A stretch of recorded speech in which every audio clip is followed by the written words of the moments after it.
Welcome to Infostan. Infostan is a place where people who work with information live there, and they're going to play some games, I think, today. So let's just watch it. Over to you, Aparna.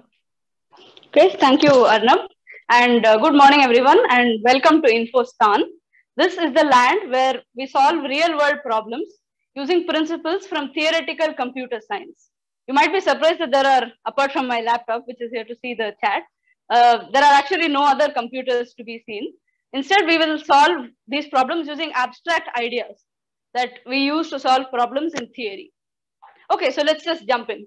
And this is the scene for our first puzzle. This is a jewelry shop. This is the shopkeeper. He sells jewels and coins and bars of gold and silver and other precious metals. And this is our customer. Today, our customer has a bit of a limitation. He cannot see. He is blindfolded. You can think of him as having some visual impairment. But he wants to buy something from the jeweler. What he wants to buy is one gold bar and one silver bar.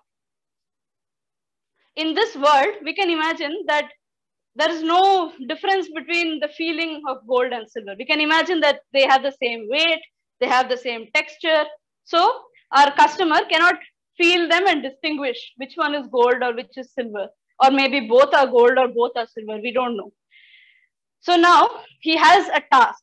He has to make sure that this shopkeeper doesn't cheat him by secretly giving him two silver bars instead of one gold bar and one silver bar. So let us see how our clever customer goes about making sure of this. Namaste, Chachaji. Namaste. Welcome, beta. How can I help you?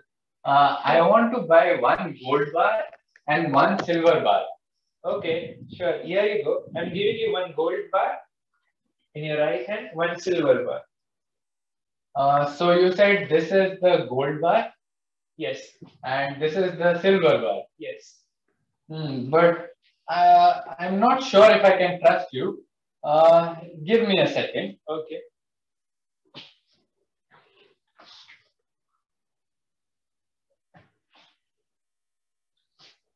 Can you tell me now which is the gold bar and which is the silver bar? Of course I can tell you. This is the gold bar and this is the silver bar. Okay.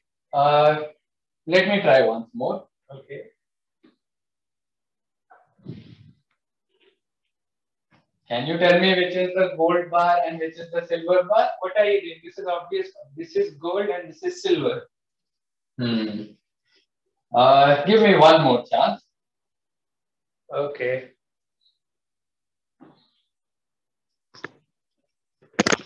Can you now tell me which is the gold bar and which is the silver bar? Yes. This is gold and this is silver. I think I can trust you this time. Okay, thank you. Here you go. Come back again. Okay, so what is going on here? Why was he quizzing him like this?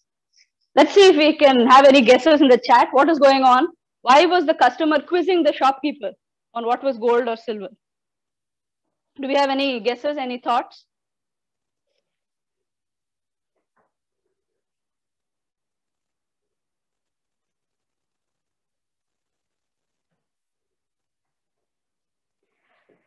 Okay, to make sure that he's not being cheated. That's right. He is trying to make sure that he's not being cheated. He was the only one who knew the number of flips. Good, we're getting there. Yeah, if both was okay, very good. A lot of people are starting to get it. It's not about the weight. It's not about the weight because in our world of Infostan, we can assume that gold and silver have the same weight because this is not a physics question. This is about testing something which we can't check. Okay, so some of you are on the right track. Let us do it one more time, but this time with a dishonest shopkeeper. Namaste, Chachaji. Welcome back, beta. So I again want to buy one gold and one silver bar. Okay. He can't really see, so I'll cheat him. I'll give him two silver bars instead of one gold and one silver. Let's see. Okay, Varun. Here you go. I'll give you one gold bar and one silver bar. So you said this is the gold bar? Yes. And this is the silver bar? Yes. Okay, so give me a second. Okay.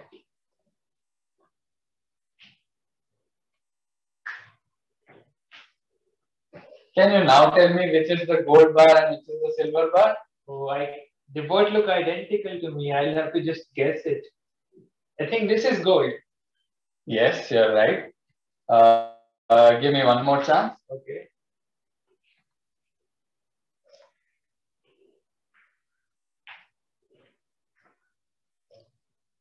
Can you now tell me which is the silver bar and which is the gold bar? This is the gold bar.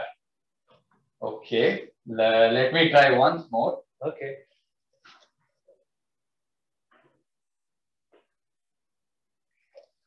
Can you now tell me which is the gold bar and which is the silver bar? This is the gold bar. No, in fact, you had told me that this was supposed to be the gold bar. But now you're saying this is the gold bar, which means you can't tell which one of them is gold and they both are silver. So you are trying to cheat me. Oh no, you caught me. I'm sorry. So the blind man managed to catch the cheating shopkeeper, even though he could not see the bars himself. Now, let us take a bit of a mathematical look at what is going on here. Initially, Mr. Shopkeeper, which hand did you put the gold bar in? I gave the fake gold bar in the left hand, in his right hand. In his right hand. So initially, according to the shopkeeper, the gold bar was in the right hand of the customer. So there's no need to guess now. Now, the customer randomly decides whether he should switch them or not.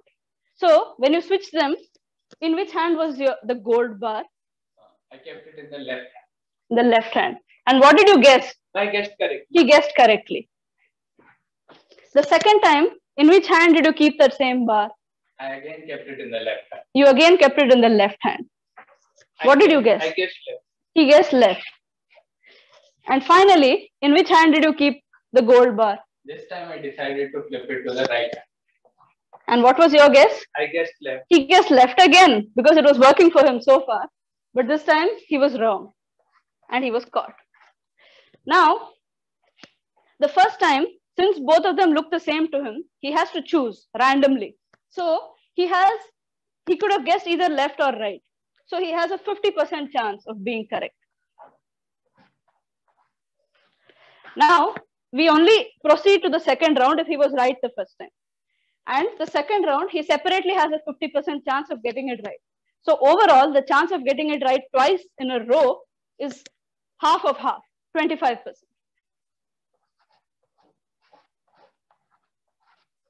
Once again, we only proceed to the next round if he was actually right this time.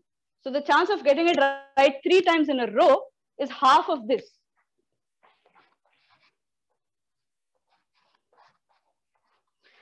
And so on.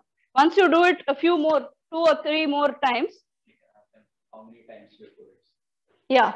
The chance of being correct drops off very fast. So if you want, you can tell me how many rounds would it take for the chance of being correct to be less than 1%. It's actually a surprisingly few amount of rounds. So what is really going on here? There is somebody with a limitation and there is somebody without this limitation. The person without this limitation has the power to cheat the person with the limitation.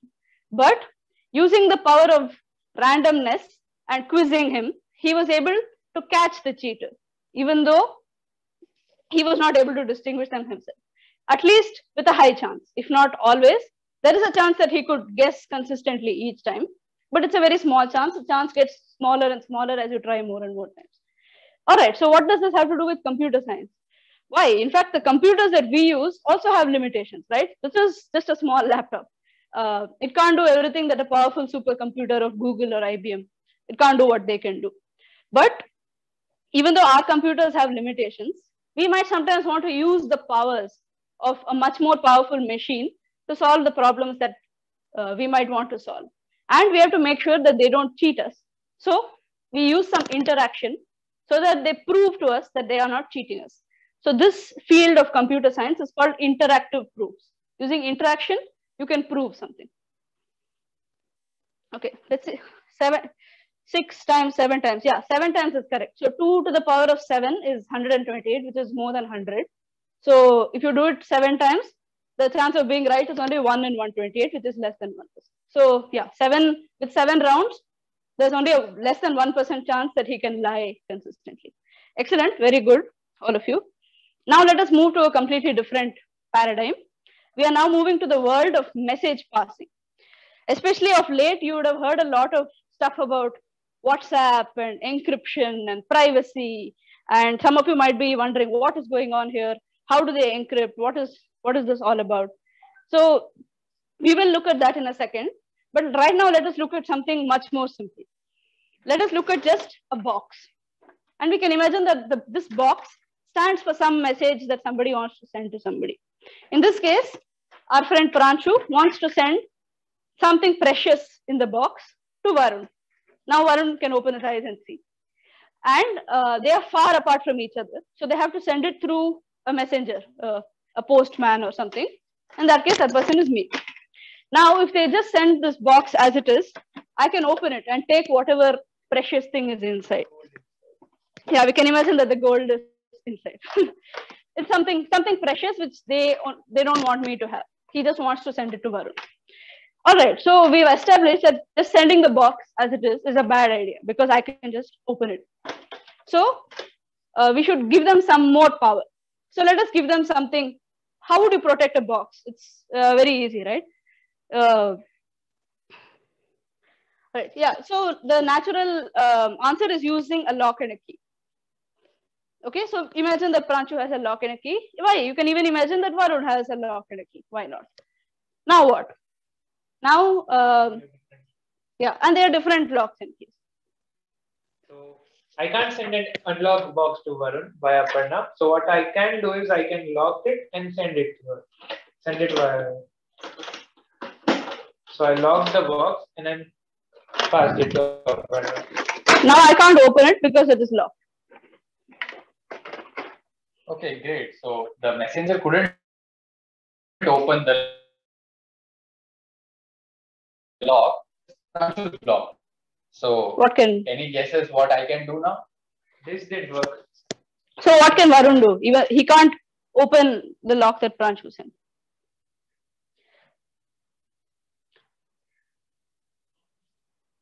Yes, but Varun doesn't have the key. That's it. Screwdriver. See, if Varun has a screwdriver, I might as well also have a screwdriver. So a screwdriver is not the answer because I can also use a screwdriver and open it. So it has to be something with locks and keys only.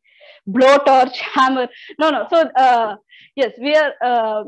See, the thing about blowtorches and hammers is if he has a blowtorch, I might as well use a blowtorch. So we can assume that this is a very strong lock.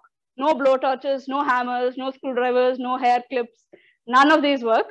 The only way you can open it is using the key. Okay, we can assume that. So I do have a lock and a key of my own, which is different from the one that Pranshu has. Can I use it? Maybe I can just lock the box using my own lock. I mean, it's not evident why it would be useful, but that's the only thing I think I can do right now. So I have applied my lock as well, and I sent it back to Pranshu using the messenger. I definitely can't open this. It's doubly locked. It's doubly locked.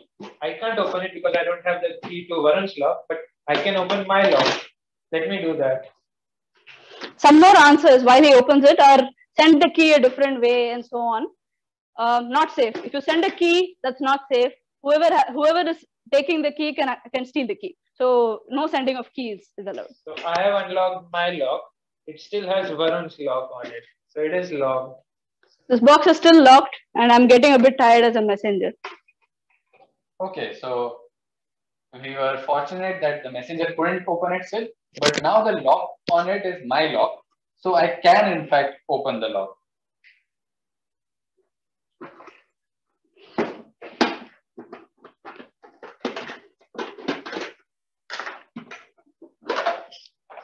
So can you guess what just happened? So the messenger could never open the box, and we both didn't have any common keys. We both had different locks. So how did this work? So let us examine why this is so special. The first thing is they never sent an open box. The second thing is they never even sent a key. They had their own keys the entire time. They never had to send a key across to each other. Some people in the chat are talking about number locks. The thing about number locks is they have had to meet beforehand and say, this is the key, this is the number, this is how to open the lock. In this case, if they had met beforehand, they might have exchanged the key and so on. But now we can, this even solves the case where they have never met. They've never met, they've never sent a key, they've never sent anything. The only thing that's going across is a locked box. That's why this protocol is so elegant and beautiful, because the only thing that's ever going across is a box that's locked once or twice, but no keys, no meeting beforehand and so on. That's what makes this so special. Yeah, so there are, people are summarizing what happened. I'll just summarize it again. Pranshu locked it, he sent it. Varun added his lock, sent it back. Pranshu opened his lock, sent it back, and Varun was able to open his lock. So if there are any questions about it, do ask in the question answer or in the chat. But this is essentially what is going on. There are 3 rounds of communication, but it has all of these advantages. Now, what has this got to do with computer science? Again, as we said at the beginning, the box stands for the message. Sorry? Okay. The box stands for the message. The locks and keys stand for mathematical functions, which are easy to apply in one direction. It's easy to lock the lock if you have the key, but it's very difficult to undo. It's very difficult to break the lock unless you have the key. So what we do in this... Is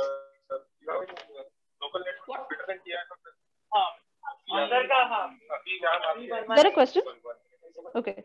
So what we're trying to do in this field is basically come up with two things.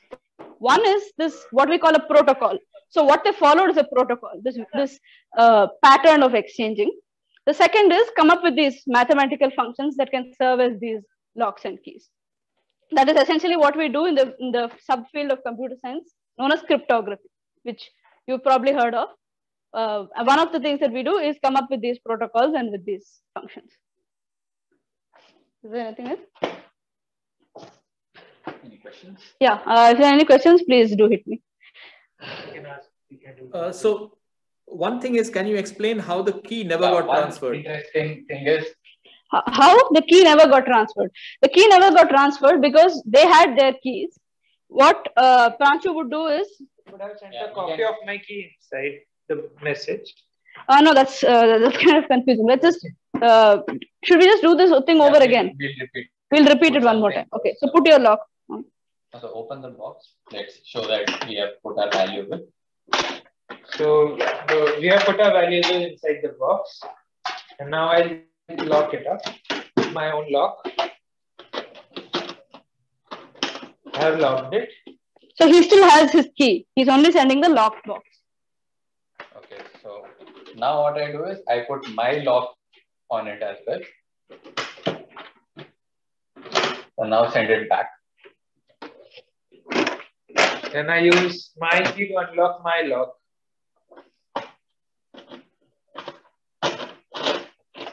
It still has Varun's lock. And then finally, since this is my lock, I can use my key to open it. And I can take the value.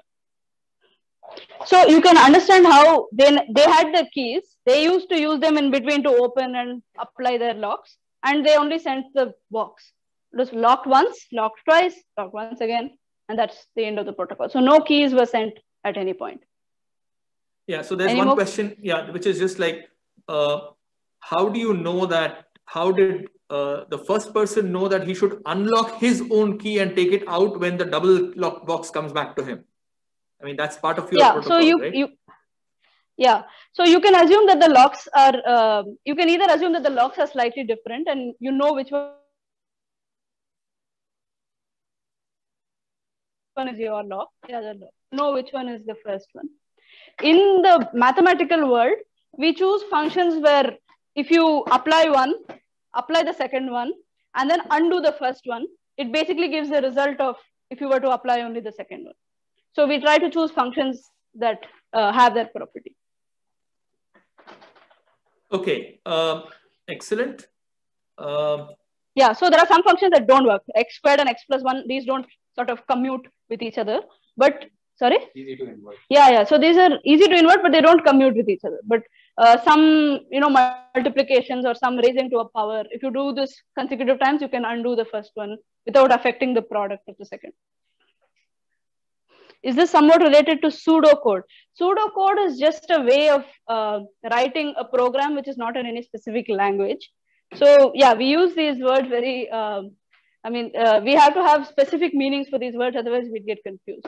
So yeah, the word code, how we use it is that this is a message, and then once you've encrypted the message, it becomes a code word. So that is where the word code comes in. In English, sometimes we use code to also mean as a code as in a program written in C++ or Java or something. Since that would be confusing if we use that in a technical sense, we don't really use that meaning here. If no keys were sent during the protocol and there was double lock inserted, then who opened the box? Yeah, so you can so I can't open the box because I don't have a key. But if there are two locks and you have the key to one of them, you can open your own lock. Yeah, they only opened their own locks.